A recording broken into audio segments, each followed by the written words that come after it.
All right, with me now in the studio is the Honorable Minister of Health, Professor Adewole. You're welcome to Weekend File. Thank you. Good All evening. right, yeah. Now, what could have given rise to cough syrup abuse in the country? It's not been this much, but for now, it has become a source of concern, not just to Nigerians, but to government. Thank you so much for your question. I think the real issue is not the cough syrup, but the codeine inside the cough syrup. And the cough syrup provided young ones and potential addicts with the codeine that they really deserve to or desire.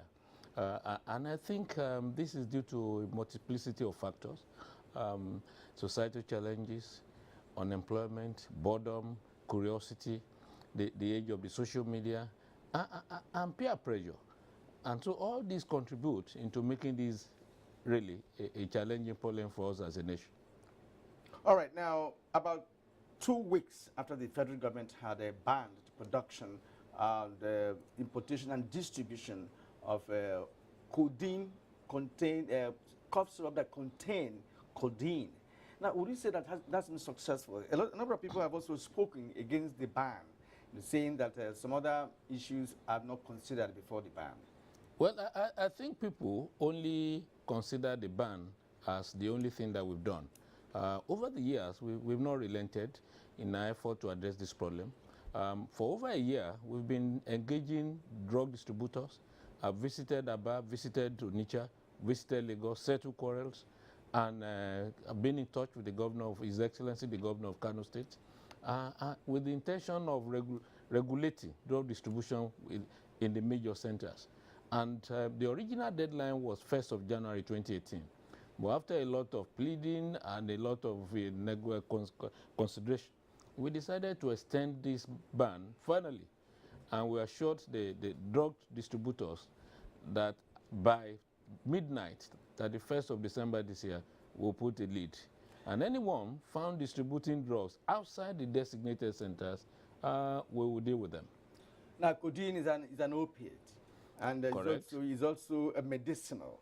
Correct. Legally speaking, correct. It's medicinal. Correct. Now, the ban of cough syrups that contain codeine, yes, but are there not other cough syrups that contain other substances that could have the same quality of opiates that could also be intoxicating? Well, the thing about the cough syrup, there are two sides to it. You either have the expectorant without the codeine or the suppressant with the codeine. What is worrisome to us is that the consumption far outweighs the need in the country. And we do not have a cough epidemic in this country. So why are we taking so much of the cough syrup? Secondly, if you could remember, some years back, the former Minister of Health, late Professor Olukoya Ransom-Kuti, banned or in fact ordered the withdrawal of cough syrup from the essential drug list. Because according to him, you do not need cough syrup to manage cough. You need to look at the cause of the cough, make a diagnosis, and treat appropriately. And suppressing the cough might not even be the appropriate thing to do. But you see, people react in this country. For some years, the cough mixture was over-the-counter thing. Anybody could just go there and pick one. But then by 2013, it was reclassified as a prescription-only drug. And I think this is the catch. If a drug is for prescription only, then it's not supposed to be freely available. And that's why we're looking at the issue of the production, we are looking at the issue of the distribution, and we're also looking at how is it distributed along the line. So all these we are looking at. But before we did the ban, we looked at the distribution. We trained over 1,600 people to detect and manage these challenges. We designated 11 of our tertiary institutions as treatment centers. We're working with many of the state governments in the area of rehabilitation. The ban came because we felt whatever we are doing needed to be upscaled. And you see, for us, you want a dry ground, but you left the tap open. The field will remain wet indefinitely. So what we've done is to close the tap. We suspended the license. We will no longer give you license to bring in codeine. And if you do not have the license, I wonder what we then put in the codeine. And we're also making a lot of other recommendations. The committee will not just relent that we set up in January. we'll not just look at the ban, we're also looking into other issues, the issue of advocacy, education. We're looking at managing those who are already addicted and have withdrawal symptoms. We're looking at the issue of monitoring and also making sure that the relevant agencies work together and strengthen their capacity to do their job. Now, working together is key to this because the rehabilitation of drug-related, illnesses is one area Nigeria is lagging behind. From some of the reports that we watched now, we discovered that we don't have any well-equipped rehab center, across the nation. Well, I think that would be too general a statement to make that we do not have any. That's not true. We may not have enough, but we have. And what we need to do is, one, I think as a nation, we need to appreciate what we have. We need to upscale it. We need to have more. And I can tell you the governors' wives are very active and have been encouraged by the reaction of many of our state governments. They're taking it on as a major challenge because we need to save the future of this country. And what is also interesting is the wife of Mr. President is driving some of these initiatives. Okay, there was this report that some pharmaceutical officers in some companies are also, colluding with the drug dealers to give them even the raw codeine, not even the one in the syrup itself. And if that is true, what are you doing in this connection? Because, of course, I know you're working also with the Pharmaceutical Council of Nigeria. Oh, yeah. In fact, the original recommendation to set up the codeine and other related matters working group came from the Pharmacists Council of Nigeria. So we're working together. What we need to do is strengthen enforcement and monitoring of these outlets. And if we do this, we will stem the tide. Let me also say clearly, codeine is not the only drug that is abused. There are many others.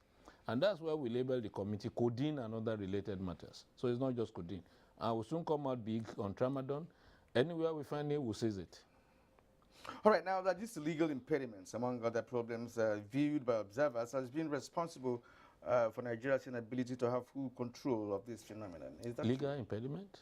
Is that true? No, I'm not aware of any legal impediment. There's none. When the committee submitted this report, we sought for legal advice, and the legal opinion was favorable that the Honorable Minister of Health can ban the issuance of license, can also, in fact, stop the manufacturing outlets from really producing this medication.